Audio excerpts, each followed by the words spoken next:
Alright, welcome back to our continued playthrough of Quest for Glory 1. We are the Pizza Vendors. I am Gonff, and I was just about to ask Wolfgang Abenteuer here about this guy Yorick, who apparently did not give up searching for Elsa von Spielburg when everyone else did. Oh, he's asleep. You fiendish witch. Oh, it's you, my friend. Alright, let's ask about Yorick here. Yorick was a funny little man, but brave. He swore he would spend his life searching for the Baron's Elsa. Okay, I think that's all I have to ask him about. Am I missing anything, guys? Nope. Alright, so I'm gonna leave now. And since I can wake him up, I'm gonna see if I can wake up this old lady here and talk to her. So we'll start by asking her name because I'm polite. Okay, I guess not. That's probably not a name. So I will come over here and go to the magic shop. That eye is even creepier when it's following you in. If it was looking right down. Yeah. Whoa! Someone likes romantic interests. I am Zara, and my companion is Damiano. The items in this shop are designed for those skilled in the use of magic.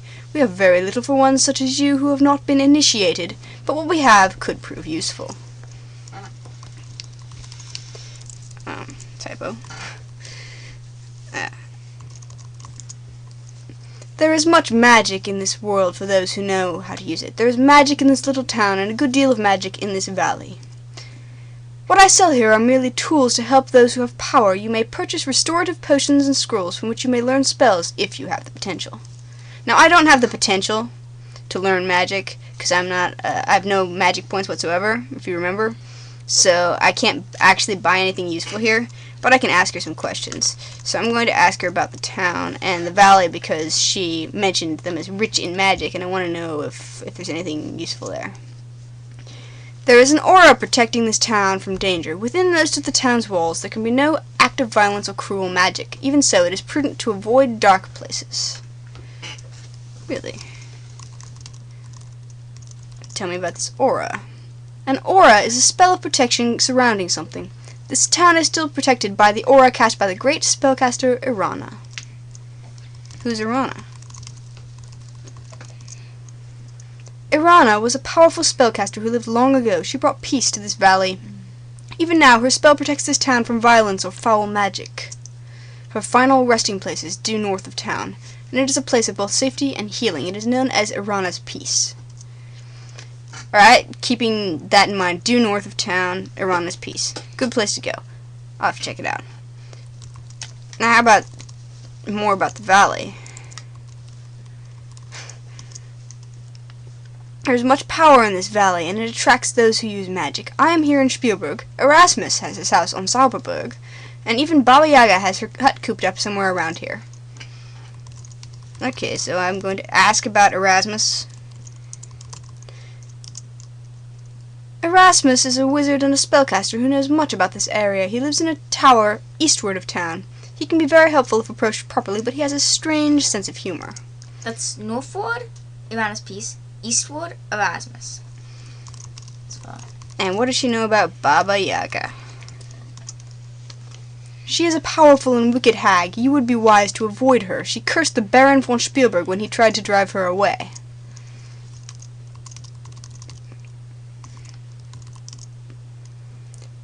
This is Baba Yaga's curse, cast upon the Baron years ago.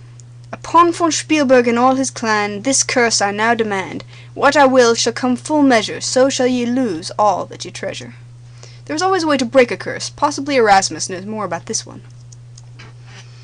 I wonder if you can tell me anything else about the Baron. He was once the great leader of this land until he was foolish enough to anger Baba Yaga. And what about... Since I'm asking you everything about this. We are entities of magic and power. Matters such as that are of little importance. Okay, so she's a bit stuck up. I guess that's all I really need to ask her about right now. I've got a few leads. I've heard about Erasmus. So that's wraps it up for this part of town. I'm going to head over and go the other direction, still inside the town. It's a good idea to explore the whole town first. And while I might as well look at the barber shop here and see if there's anything interesting. There's a sign on the door of the barber shop informing whoever reads it that the barber is out to lunch. The door is locked. Okay, so I guess that's not relevant right now anyway. You can smell apples as you approach this corner. The pretty young centaur looks at you and says, Good day. Welcome to Spielburg. Do you wish to buy some nice fresh fruits and vegetables? Alright, I'm gonna start off my conversation, as one typically wants to do, by asking her name. I am Hilde, daughter of, long a name who I won't pronounce, the farmer. Yeah, we have a bit of difficulty with Mr. Ferdefedern or whatever, so we don't like to say his name, but but I'm going to ask about him right now. My father is Long Name, who works our farm just north of town. Just north of town.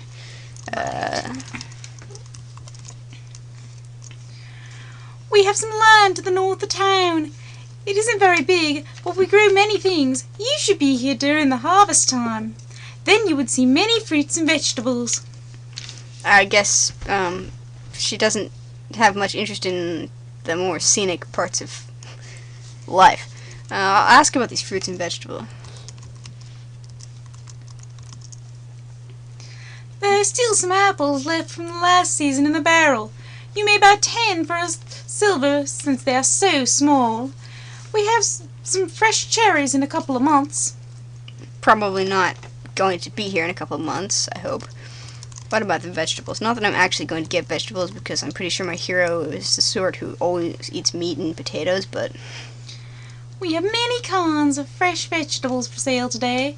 There are lettuce and carrots and potatoes and turnips right from the ground for 5 for a silver. They are very good for you. See, she sells potatoes. yeah, I guess I could get some potatoes if I wanted to. I'm gonna look around. The creature in charge of the farmer's mart is a rather lovely and shy-looking young centaur. The barrel contains potent-looking potatoes more suited to throwing than eating. Okay, maybe I'll pass on the potatoes after all. The small apples give off a sweet but pungent odor. Do they really? Lettuce and other leafy plants. More lettuce. The turnips seem to blush with pride. You wonder if the farmer has been using alar. Carrots are good for night vision and lower one's cholesterol. And more lettuce. How exciting. This house is the same color as the sheriff's office around the corner. I wonder if that's because it has anything to do with the sheriff. Nah, it couldn't be. Yeah. Maybe there's just someone else who likes pink.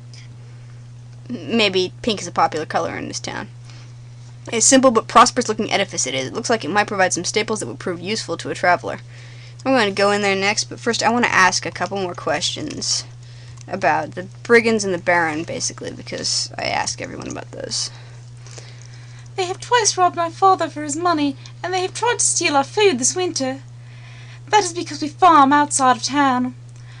They would not dare to try that in town. The sheriff would stop them fast. Many robbers have run up to my father as he was trotting back to town. My father tried to fight, but they hurt him badly. They always run away to the west. The west. Okay, so to recount here, we got Erasmus to the east. We got actually the Baron and the farm and Uranus piece to the north. North is busy apparently, and we got brigands to the west. Let's see if she knows anything about the Baron. I'm sorry. I don't get about very much, and I do not really know about many things. Okay, I guess that's it for now then, Hilde. I will head into the dry goods store here and ask this guy about his name. Oh, I'm sorry. The shopkeeper blurts out. I didn't notice you come in. My, you look like an adventurer. We don't see too many around here. The brigands tend to get most adventurers before they make it to town. Yikes. You may be in luck. I carry a modest amount of adventurers' equipment behind the counter. Would you like to make a purchase? Now, at this point, if you remember, I don't have a lot of money. so I probably won't be buying anything yet. But let's find out what he's got. Unfortunately, I've only standard weapons and equipment. The shopkeeper tells you. I carry daggers and chain armor. Maybe someday I'll be able to carry magic ones, though. I can also sell you food or empty flasks for carrying liquids or powders. Good to know. I'm probably going to need more daggers, because I am a... The use of a dagger is a most skillful art. Actually, this particular weapon is longer than most, but still easily concealable. A buck at 20 silvers. Yeah, 'cause I can't afford any of those yet. I guess that's a good place to wrap up this video, because I'm running out of time here. So I'll be back to explore Spielburg more thoroughly in the next video. For now, this is Gonff, signing off.